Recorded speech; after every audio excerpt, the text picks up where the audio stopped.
ഇന്ന് തന്നെ ഡൗൺലോഡ് ചെയ്യൂ. കാണൂ നിങ്ങളുടെ ഫേവറേറ്റ് ഷോസ്. നമ്മുടെ വിഷമവും ബുദ്ധിമുട്ടും അവർക്ക് മനസ്സിലാവും. എന്തായാലും ഞാൻ അവരോടൊന്ന് സംസാരിക്കാം, എന്നിട്ട് ഉചിതമായൊരു തീരുമാനത്തിലെത്താം. എത്രയും വേഗം നല്ലൊരു മുഹൂർത്തം കൂടി നോക്കാൻ പറഞ്ഞേക്ക്. ശരി, ഞാൻ ഇപ്പൊ തന്നെ വിളിച്ചു പറയാം.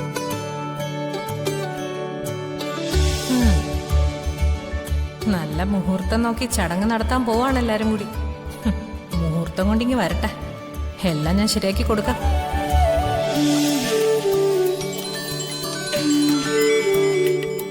അമ്മയുടെ ഫോണാണല്ലോ റിങ് ചെയ്യുന്നത്.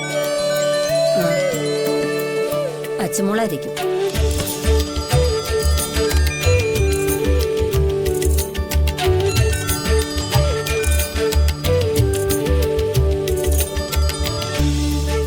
എന്താ മോളെ? അമ്മ, വളകാപ്പ് ചടങ്ങിന് അച്ഛൻ സമ്മതിച്ചു. ഒരു ജോത്സ്യനെ കണ്ട് നല്ല മുഹൂർത്തം നോക്കാൻ പറഞ്ഞു. ആ, അമ്മ അച്ഛനോട് പറഞ്ഞ ഏതെങ്കിലും ജോത്സ്യനെ കൊണ്ട് ഒരു മുഹൂർത്തം കുറിപ്പിക്കാൻ. ശരി മോളെ. എന്തായാലും ഏറ്റവും അടുത്ത മുഹൂർത്തത്തിൽ തന്നെ ഈ ചടങ്ങ് നടത്തണം. ശരി അമ്മ, എന്നാ ഞാൻ വയ്ക്കട്ടെ. ആ മോളെ, നിനക്ക് വേറെ കുഴപ്പമൊന്നുമില്ലല്ലോ? ഛർദിലൊന്നുമില്ലല്ലോ? ഏയ്, ഇതുവരെ ഇല്ലമ്മ. അല്ല, സാധാരണ ഛർദിൽ തുടങ്ങേണ്ട സമയമായി. ചിലപ്പോ ഇത് പെൺകുട്ടിയായിരിക്കും മോളെ, അതുകൊണ്ടായിരിക്കും നിനക്ക് ഛർദിലൊന്നും ഇല്ലാത്തത്. അങ്ങനെയൊക്കെ ഉണ്ടോ? പെൺകുട്ടിയാണെങ്കിൽ ഛർദിലുണ്ടാവില്ലേ? അല്ല, ഞാൻ എന്റെ അനുഭവം കൊണ്ട് പറഞ്ഞതാ. അനൂപിനെ ഗർഭിണിയായിട്ടിരിക്കുമ്പോഴേ എനിക്ക് ഛർദിലൊഴിഞ്ഞിട്ട് നേരവേ ഇല്ലായിരുന്നു. എന്തു കഴിച്ചാലും എനിക്ക് ഓക്കാനും വരുമായിരുന്നു. പക്ഷെ നിന്റെ ആതിരയുടെ കാര്യത്തിൽ എനിക്ക് ഒരു വിഷമം വന്നിട്ടില്ല. ഛർദിലുണ്ടായിട്ടേ ഇല്ല. അപ്പോ എനിക്ക് മോളായിരിക്കോ? പക്ഷേ ആ മലമുകളിലെ ക്ഷേത്രത്തിലെ തിരുമേനി പറഞ്ഞത് ആൺകുട്ടി ജനിക്കുന്നാണല്ലോ. ഞാൻ എന്റെ കാര്യം പറഞ്ഞതേ ഉള്ളൂ. നിന്റെ കാര്യം എങ്ങനെയാ സംഭവിക്കുന്നത് നമുക്കറിയില്ലല്ലോ. എന്തായാലും ദൈവം തീരുമാനിച്ച പോലെ തന്നെ നടക്കട്ടെ. ആ, എത്രയും പെട്ടെന്ന് മുഹൂർത്തം കുറിപ്പിച്ചിട്ടേ ഞാൻ മോളെ വിവരം അറിയിക്കാവേ. ശരി അമ്മ. ശരി.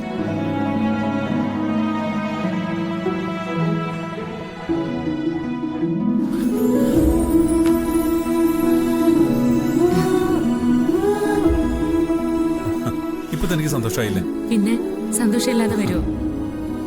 ഇപ്പൊ തനിക്ക് എന്ത് തോന്നുന്നു? ഒരു മസാല ദോശ തിന്നാൻ തോന്നുന്നു. ഓ, ആ, അത് കൊള്ളാലോ. നമുക്കേ പുറത്തു പോയി കഴിച്ചാലോ?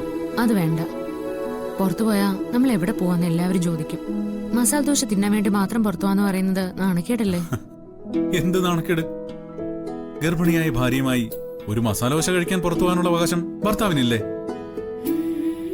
താൻ വേഗം റെഡിയാവ്, നമുക്ക് പോവാം. ഇപ്പൊ വേണ്ട സച്ചേട്ടാ, വൈകുന്നേരം ഒരു പാഴ്സൽ വാങ്ങിക്കൊണ്ട് വന്നാ മതി. ഒരു പാഴ്സൽ അല്ല, വേണമെങ്കിൽ തനിക്കേ ആ സ്വാമീസ് ഹോട്ടൽ മുഴുവനും വാങ്ങിക്കൊണ്ട് തരും. ഇത് തനി ഭ്രാന്ത് തന്നെ. അതെ, എനിക്കിപ്പോ ഉള്ളത് ഒരു സുഖമുള്ള ഭ്രാന്ത.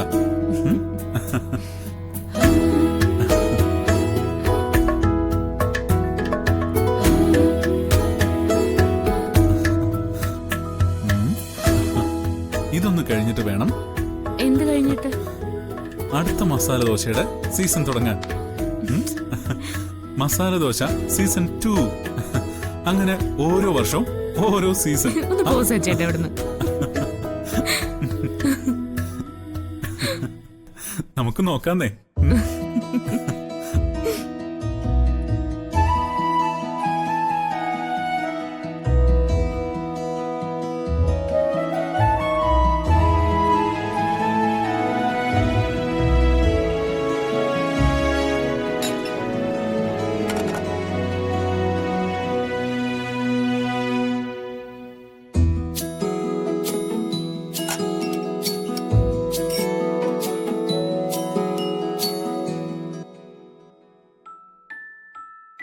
ഇവിടെ നടന്ന കാര്യങ്ങളൊക്കെ അച്ഛൻ അറിയാവുന്നതല്ലേ. ആ ഷോക്കിൽ നിന്ന് ഇതുവരെ ആരും മോചിതരായിട്ടില്ല.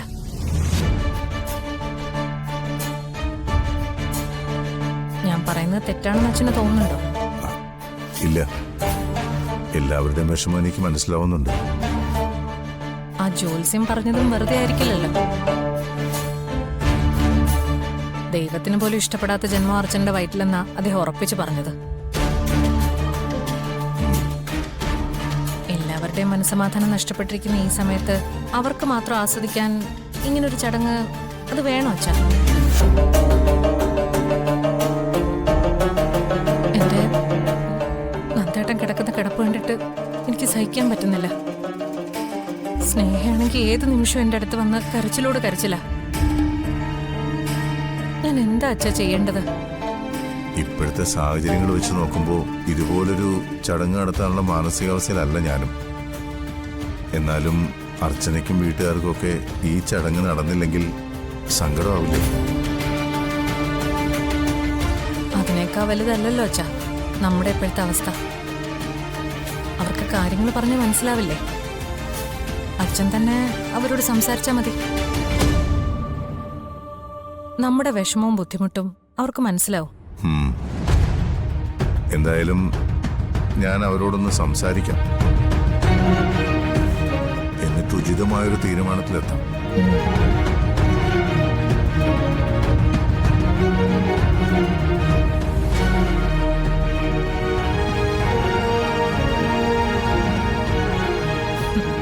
അത് ശരി.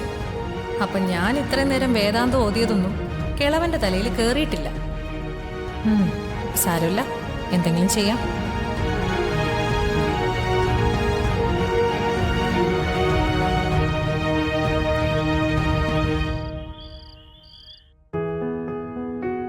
ആ അതെ, നാളെയാണ് ചടങ്ങ്. എന്താ? ഓ ഉണ്ടുണ്ട്. അതൊക്കെ ഡോക്ടർ നേരിട്ട് എന്നെ അർച്ചനയോട് ചോദിച്ചോളൂ. ഡോക്ടർ വരില്ലേ? ആ എവിടെ പോന്നു? ആ ശരി. ഞങ്ങള് ഫാമിലി മെമ്പേഴ്സ് കുറച്ച് ആളുകളേ ഉള്ളൂ. പിന്നെ അടുത്ത ചില ബന്ധുക്കളും ഉണ്ടാവും. അപ്പൊ ഓക്കെ, ശരി ശരി. ആ ഞാൻ വിളിക്കാം. ആരെ വിളിച്ചേ? വലിയ സന്തോഷത്തിലാണല്ലോ.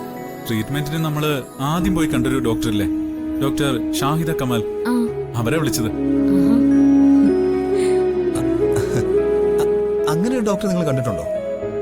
ഡോക്ടർ സന്ധ്യയുടെ ട്രീറ്റ്മെന്റ് തുടങ്ങുന്നതിന് മുമ്പ് വളരെ രഹസ്യമായിട്ട് ഞങ്ങളൊരു ഡോക്ടറെ പോയി കണ്ടിരുന്നു. സച്ചിന്റെ ഒരു സുഹൃത്തിന്റെ സിസ്റ്ററാ ഡോക്ടർ ഷാഹിദ കമൽ. ഓ, വളരെ നല്ല ഡോക്ടറായിരുന്നു. പക്ഷേ അവര് വിദേശത്തേക്ക് പോയി. അല്ല, ഇപ്പൊ ഒരു നാട്ടിൽ വന്നിട്ടുണ്ട്. അടുത്ത ആഴ്ച തിരിച്ചു പോകും. അർച്ചന പ്രഗ്നന്റ് ആയി വിവരം അറിഞ്ഞു വിളിച്ചതാ. അതെ, ഡോക്ടർക്ക് അറിയേണ്ടതേ അർച്ചനയ്ക്ക് എത്രത്തോളം വയറുണ്ടെന്നാ.